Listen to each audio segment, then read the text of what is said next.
امام ناف پر ہاتھ باندھے اور رفع یدین نہ کرے تو حدیث میں آتا ہے کہ امام کی پیروی کرنا لازمی ہے. جس امام کی پیروی کرنا لازمی ہے نا وہ ہیں جن کی قبر مدینے میں ہے صلی اللہ علیہ وآلہ وسلم.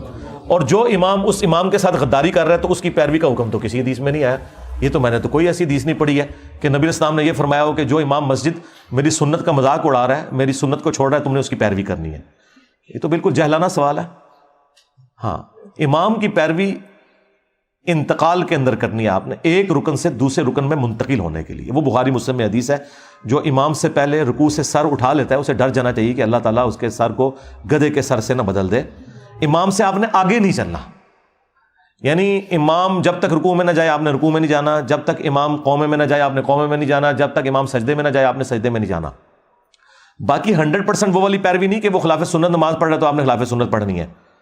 پیروی میں یہ پھر اگر کریں گے تو پھکا لے لیں مجھ سے کہ پھر امام نے اگر پگڑی باندھی ہے تو آپ نے بھی کیا پگڑی باندھ کے نماز پڑھنی ہے.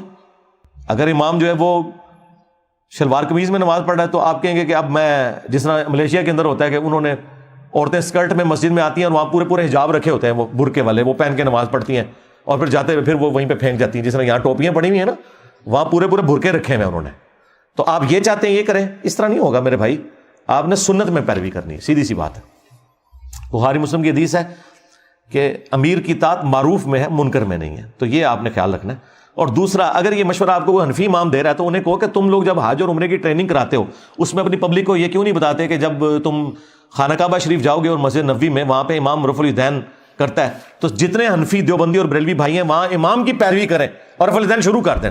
الٹا پٹی پڑھا کے بھیجتے ہیں کہ اتنے جا کے گمراہ نہ ہو جانا, اپنے طریقے نال نماز پڑھنا, بلکہ انہیں پیچھے پڑھنا ہی نہ. ہاں, تو میں ہی رل سکنا. اپنی واری آئے تو امام کعبہ کے پیچھے بھی نماز نہ ہو اور امام کعبہ کے پیچھے اپنے طریقے سے نماز ہو, انڈیا پاکستان کے بابوں کی بتائی ہوئی نماز. اور جو سعودی عرب میں حرمین کی سرزمین میں نسل در نسل نماز ٹرانسفر ہو رہی ہے, جو بخاری مسلم کے مطابق رفع الیدین والی نماز ہے, وہ پڑھنی کوئی نہیں. تو یہ مشورہ آندہ کوئی دے نا تو ان سے پھر اگلا سوال یہ پوچھ لیا کریں کہ پھر وہ ہمیں خانہ کعبہ بھی ہمیں اونچی آمین کہنی چاہیے, نالی کھوتی مار جائے گی دیکھیے تھوڑے امام دی.